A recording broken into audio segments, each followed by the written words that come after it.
Welcome to another episode of Get Better Basketball Live. I'm Coach DeMarco, and today my guest is assistant basketball coach at Swarthmore College, TJ Ferrick.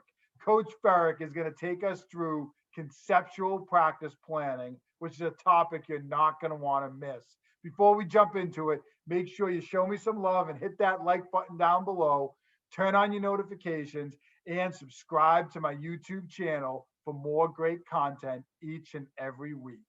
Another Get Better Basketball Live is up now. All right, Coach, now we're going to talk about conceptual practice planning, and you had me at the word conceptual. I know this is a really hot topic, and I'm very interested to hear your thoughts on this. Yeah, I in preparing for this, I went and watched your practice planning talk with Mike Lynch. And Michael Lynch is someone I've followed for the last 2.5 years, and there was a time when I was taking everything from him, because he's a SSG kind of pioneer and dribble drive. He's awesome. He does a great job, and he's a great sharer on social media. Yeah, and so I would encourage anyone who's looking for like really specific practice, like that talk with him is awesome in terms of he's got the whole practice plan laid out, and there's so many things that I agree with in terms of his concept, but also like he has the specific stuff in there. So I would encourage any coach, if you want more specificity rather than the conceptual, to watch that one and watch Coach Lynch break that down. One thing that I would take away from his is you got to keep it to one page. It's got to be able to fit on one page. And I think that as I've started to over the last 3 years, coaching all these different teams, club teams, where I'm having to do practice planning, and then also being at Swarthmore and seeing the way Landry plans the practice and how we practice, I just feel like I've come to some conceptual understandings or learnings that I'm going to try to, or I have been trying to put into practice, and I'm going to try to put it even more as I coach this spring and this summer, hopefully. Who knows with the, but so message, space and pace, continuity, structure, teaching and feedback, and with teaching and feedback, I have needs-based and focusing on how and not what you're doing. The other link in here is from Chris Oliver. It's an old video that I just found recently, but a lot of the stuff that Chris goes over in here, and I've taken almost everything that I know from Chris Oliver. So a lot of the stuff he goes over is stuff that I'll mention over here. I think that one thing as I first started being a head coach and doing practice, and I've seen this in other head coaches, is that it's kind of just jump in and do the practice instead of starting with the message. If you have the pillars and the team goals, like a daily reminder and daily reverberation of that at the very beginning. And one thing we do at SWAT that I love is that we start our practices in another room with a team meeting. And then we leave that space and go into the practice space. And that I think is just really important it's something that I started to do this past summer, and something that I will continue to do is to separate that space where we start with the space where we're the learning space. And obviously, like, there are constraints to that, but you can figure it out. And I really think it's very important. I can't really articulate why necessarily, but it's just it's a mentality thing, I think. And so message, I think you start with the message, and for the first 2 weeks, whatever your team pillars or your team goals are, the standard that you start with a practice should be very specific in like what you want them to do, the players to do, especially if you're coaching a new team, like sprint between drills, get high fives, be loud, stuff like that. And then after that, every day, I would start with, the one team goal focus for that day and one specific thing. So there's some examples down there. So that's message. The space and pace stuff is being at SWAT. When I went and saw them practice, I guess now 2 years ago, that was first thing that stood out was the breakneck speed of the practice, and I didn't quite understand it at the time, and I've since come to understand it better why Landry and the coaches want to practice at that pace. But I've come to start to integrate that into my own coaching, and I've seen really good results at pretty much every age level. I think practice should be really fast, and and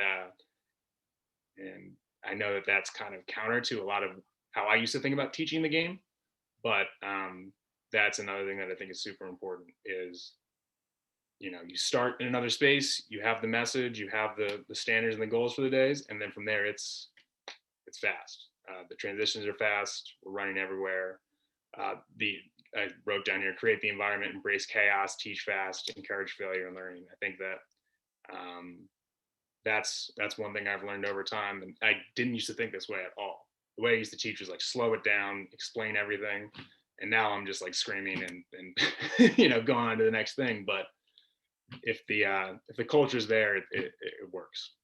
I really like the couple things here that you mentioned. The pillars and the team goals daily. That was something that I picked up over time, was really important to us as a team. Really, we actually had one of our core values every day that we would highlight in practice. Whether it was competitiveness, which was one of our values, or relentless, or accountability, or whatever, appreciation. We would hit those each day in practice, and we would highlight it. And I think the more players hear that, and the more you talk about it and reiterate it, it's going to really help it to become part of the culture, especially as a new coach when you take over a program. That's kind of how I'm thinking about this. So important. Yeah, is like the beginning of even for a club team or taking over a pro, like when you're first starting, because like for the past couple of seasons I've had coached these teams, and it's starting with a new season every time, and I think that yeah, that's just super important to define the message, whatever it is, and then begin by highlighting it, whatever that pillar is. So when you used to do it, would you highlight every single one during practice, or would it be just? Yeah, good question. One? So we had actually, like, for example, we had accountability Thursday.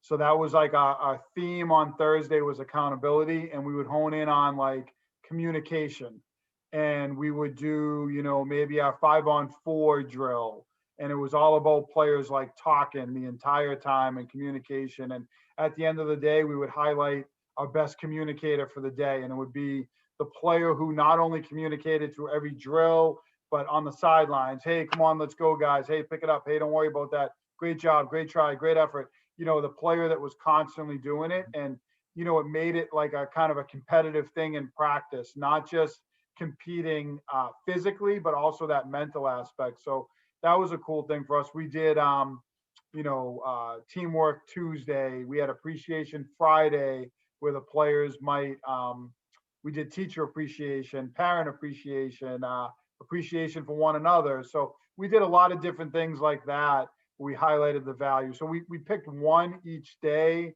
but obviously we had the overarching focus, throughout was on all of our values.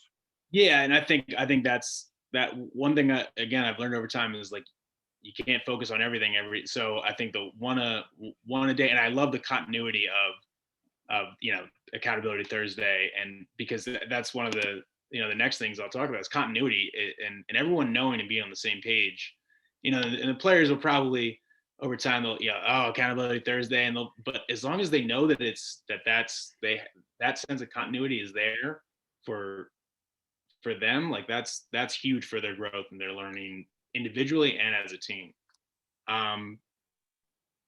So one thing that again, these are things that I really never thought of in the past, but I think that pace is so important and going fast. And so I've really used to think about 2-hour practices, 2 hour and 15 minutes when I was coaching high school, maybe start around 3:45 and end around 6. And now I wouldn't even get close to that. I think like 90 minutes is the most I would go. And I would take the time that is at the end there and put it to at least 15 minutes of a coach's meeting to go over the practice plan before practice to establish that continuity with the staff so that when we hit the floor, we're going. That's one thing that I learned this year or last season is that if you want to hit the floor and go, then everyone needs to be on the same page, and we need to know where we are, so that we can create the environment for the players to be where they need to be. And so that, again, I think shortening the time of practice, and like take those 30 minutes that you would have at the end and devote them to coaches meeting and the team meeting before, and so you can go when you hit the floor. That's, I think, huge, and that's not something that I ever did or was ever a part of as a high school coach. Coach, can I just ask her? I guess I have two questions here. Yeah. One is, I guess I'll jump into the practice plan piece because that's what we're on. But there's also, thinking about your last bullet point here, there's also a question I want to ask on that. But in terms of practice planning, I'm curious about the college level. I know my own kind of personal philosophy, and I'm happy to share that afterwards. But just curious about you as a college assistant coach. How much input do you have in the practice plan, or whether it be just, hey, I think this is something we need to work on, or taking ownership of a specific drill during practice? How does that work? I know it's different probably for every school, but what does that look like at your school? Again, I was coming into a staff where like I didn't need to fill any role, and so for the first couple of months, I was like, just my head was spinning. And our practice plan looks like it's basically written in hieroglyphics. So I really didn't like. I'm not gonna really show like much of it, but it's just like that's the backside of the page.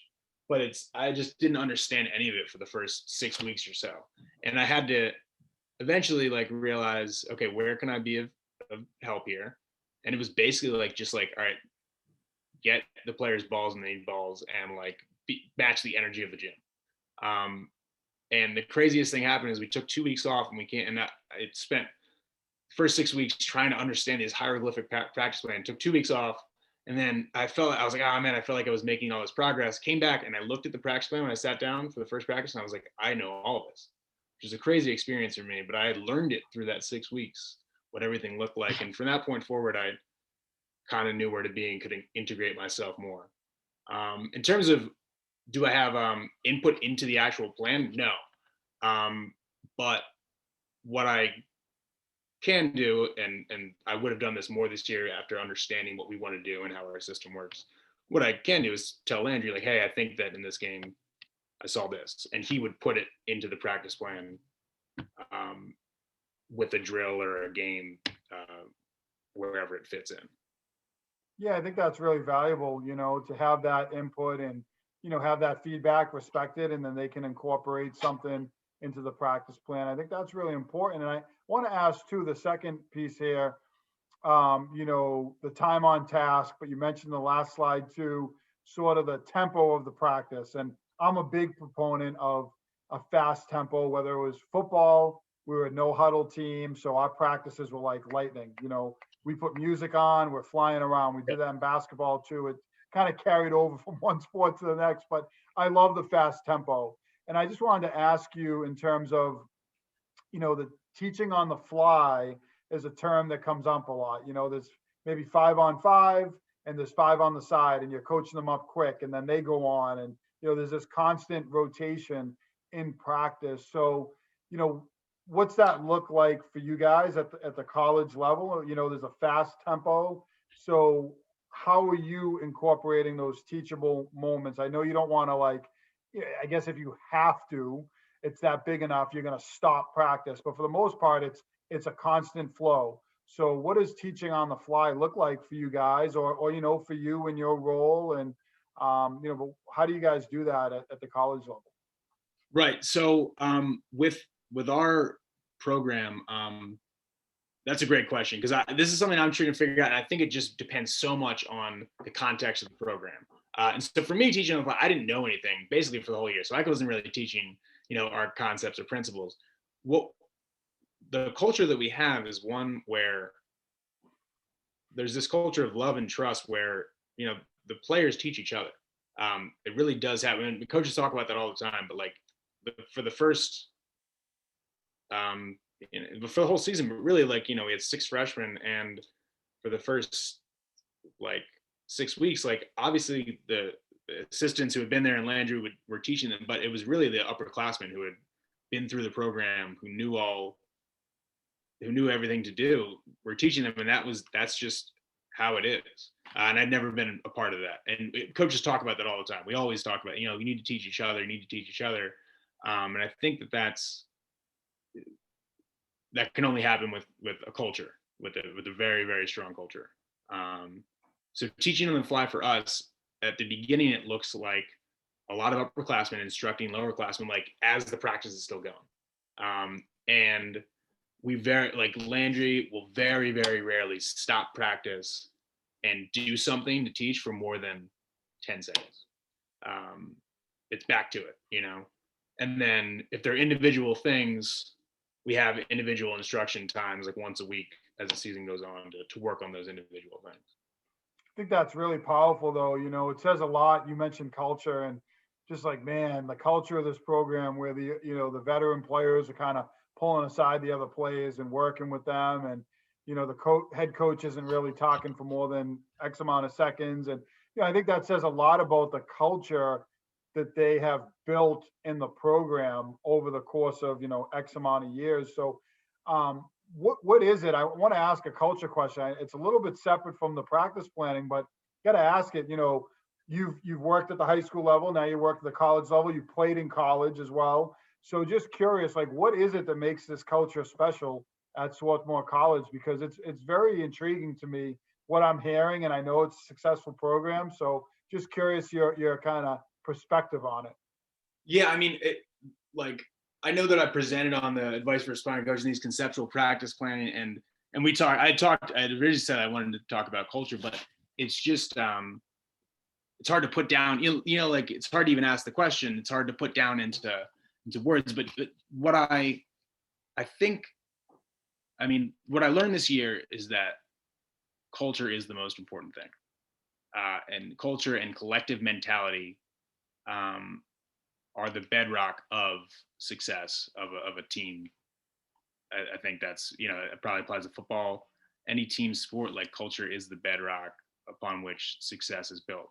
And I spent like the second half of this year trying to figure out how this Swarthmore culture was built into what I walked into, on my first day in October of 2019.